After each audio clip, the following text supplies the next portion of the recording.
student, today we are explaining chapter number 9 that is a profit and loss। आज मैं आपको profit and loss chapter के बारे में पढ़ाऊंगी कि प्रॉफिट क्या होता है, लॉस क्या होता है।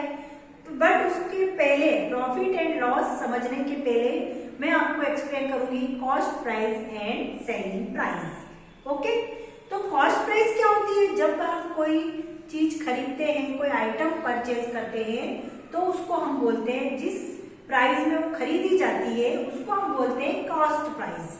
क्या बोलते हैं हम? Cost price. ठीक है, तो money paid to buy goods is called its cost price. Cost price को किससे डिनोट किया जाता है? Cost price. कॉस्ट प्राइस को डिनोट किया जाता है सीपी से। किससे डिनोट किया जाता है? सीपी से। तो the money paid to buy goods is called its cost price. जो भी गुड्स, जो भी आइटम्स हम खरीदते हैं उसको खरीदने पर जो मनी हम पे करते हैं उसको हम बोलते हैं कॉस्ट प्राइस। सपोज मैंने ये पेन खरीदा, तो मैंने पेन सपोज 10 रुपीज में खरीदा, तो 10 रुपीज मेरी क्या हो जाएगी? कॉस्ट प्राइस, क्योंकि मैंने इसको खरीदने पर इसको 10 रुपीज पे करेंगे। तो जो किसी भी आइटम्स को खरीदने पर जो मनी पे की जाती है तो उसको हम क्या बोलते हैं? Cost price. और सेकंड आता है आपका सेलिंग प्राइस।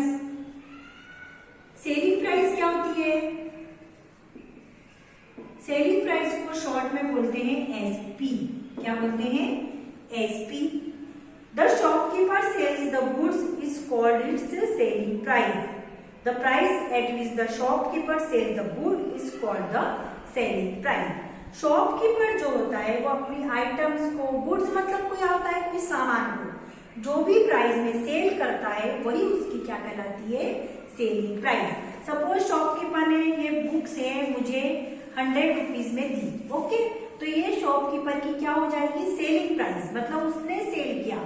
सेल किया मतलब बेचा, तो बेचने की जो प्राइस होती है उसको सेलिंग प्राइस बोलते हैं। खरीदने की जो प्राइस होती है उसको कॉस्ट प्राइस बोलते हैं। ये आपको समझ में आ जाना चाहिए कि सेलिंग प्राइस क्या होती है और कॉस्ट प्राइस क्या होती है। बट अगर जैसे आपने कोई आइटम परचेज की, मैंने कोई आइटम परचेज की 100 रुपीज में, तो मेरी कॉस्ट प्राइस कितनी हो जाएगी? 100 रुपीज। सपोज मैंने कोई आइटम 100 रुपीज में परचेज की, ठीक है, और मैंने उसको 100 रुपीज में परचेज करने के बाद मुझे 150 रुपीज में सेल कर दी, बेच दी। खरीदने की प्राइस को कॉस्ट प्राइस बोलते हैं, बेचने की प्राइस को सेलिंग प्राइस बोलते हैं। Okay, is that clear? अब मैंने कॉस्ट प्राइस मतलब 100 रुपीज में कोई आइटम को खरीदा और 150 रुपीज में उसको सेल कर दिया। तो आप इन दोनों में कंपेयर करो कि इसमें कौन सा नंबर बिगर आ रहा है। सेलिंग प्राइस बिगर है कि कॉस्ट प्राइस बिगर है? सेलिंग प्राइस बिगर है, तो आप क्या लिखोगे? Therefore selling price is greater than cost price. मतलब सेलिंग प्राइस ज्यादा है, मैं ज्यादा में बेच रही हूँ, तो cost price is greater than selling price, तो हमको क्या होगा? प्रॉफिट होगा। क्या होगा? हमको प्रॉफिट हो जाएगा। फॉर्मूला क्या लगेगा? Selling price minus cost price. ठीक है, तो कोई भी चीज आपको ये ध्यान रखना है कि अगर सेलिंग प्राइस ग्रेटर है तो हमको क्या होगा? प्रॉफिट होगा, क्योंकि हमको 150 रुपीज हमने खरीदी कम में, बेची ज्यादा में, तो हमको प्रॉफिट हुआ। कितने का प्रॉफिट हुआ? हमको 50 रुपीज का प्रॉफिट हो जाएगा। बट अगर मैंने कोई आइटम 150 रुपीज में परचेज की और 100 रुपीज में मैंने उसको सेल कर दिया, बेच दिया। ठीक है, कोई आइटम मैंने 150 रुपीज में खरीदी और 100 रुपए में उसको मैंने बेच दी। अब इसमें कॉस्ट प्राइस क्या आ रहा है? ज्यादा आ रहा है। Cost price is greater than selling price. Cost price ज्यादा होगी सेलिंग प्राइस से। जब कॉस्ट प्राइस सेलिंग प्राइस से ग्रेटर होती है तो हमको लॉस हो जाता है। लॉस मतलब घाटा, मतलब सेलिंग प्राइस माइनस से cost price minus selling price, हमको क्या हो गया? लॉस हो गया। तो आपको ये चीज ध्यान रखनी है कि जब सेलिंग प्राइस ग्रेटर हो तो हमको प्रॉफिट होगा, और जब कॉस्ट प्राइस ग्रेटर हो तो हमको क्या हो जाएगा? लॉस हो जाएगा। ओके, याद है आपको समझ में? उसके बाद ये फॉर्मूले के बाद में आपको मैं फॉर्मूले सारे राइट करवा दूंगी कि किस टाइप से फॉर्मूले आपको राइट करने हैं। अब जैसे प्रॉफिट परसेंट निकालना है आपको, तो प्रॉफिट परसेंट का फॉर्मूला क्या होता है? Profit percent equal to profit upon CP into 100, ठीक है। और लॉस परसेंट का फॉर्मूला क्या होता है, लॉस अपॉन सीपी इंटू 100, ठीक है।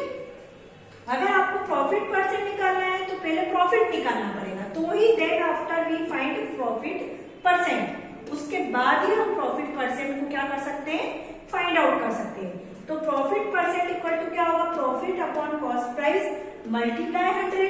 देन अगर आपको लॉस परसेंट निकालना है तो लॉस परसेंट के लिए आपको सबसे पहले क्या फाइंड होना चाहिए, लॉस। तो loss upon cost price into 100, मतलब आपको ये तो चीज क्लियर हो गई कि प्रॉफिट परसेंट फाइंड करना हो चाहे लॉस परसेंट, दोनों कॉस्ट प्राइस पे ही फाइंड आउट होते हैं। काय पे फाइंड आउट होते हैं, कॉस्ट प्राइस पे, ओके। तो ये आपको सब चीजें क्लियर हो गई कि कॉस्ट प्राइस क्या होती है, सेलिंग प्राइस क्या होती है, प्रॉफिट क्या होता है, लॉस क्या होता है, प्रॉफिट परसेंट क्या होता है, लॉस परसेंट क्या होते हैं, ओके। अब इस पे बेस्ड जो कुछ सम है, ये तो मेरे फॉर्मूले थे, आप राइट कर लीजिए तो आपको अच्छा रहेगा समझने में भी। इसको आपको राइट करना है सारे फॉर्मूलेस को।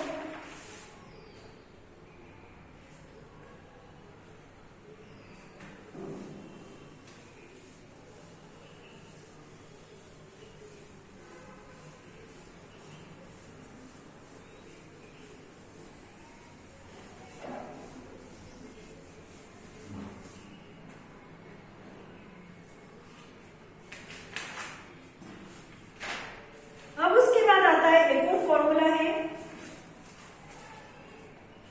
अगर आपको सेलिंग प्राइस फाइंड करना है, क्या फाइंड करना है, सेलिंग प्राइस, तो सेलिंग प्राइस इक्वल टू होता है कॉस्ट प्राइस प्लस प्रॉफिट, ठीक है।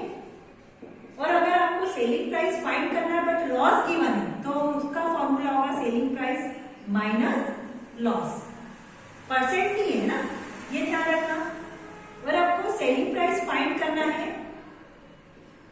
ये तो सारे प्रॉफिट के लिए, एक मिनट, सारे मैं प्रॉफिट के लिए बता देती हूँ। सेलिंग प्राइस फाइंड करना है बट आपको परसेंटेज गिवन हो, तो आप कैसे लिखेंगे, कॉस्ट प्राइस प्लस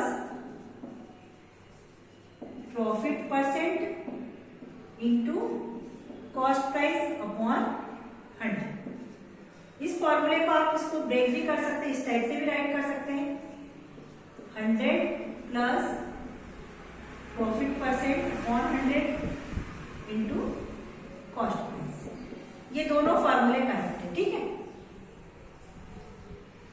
अगर लॉस के लिए निकालना है इसको, जैसे यहाँ पर लॉस आ गया तो कॉस्ट प्राइस माइनस लॉस दिया जाएगा।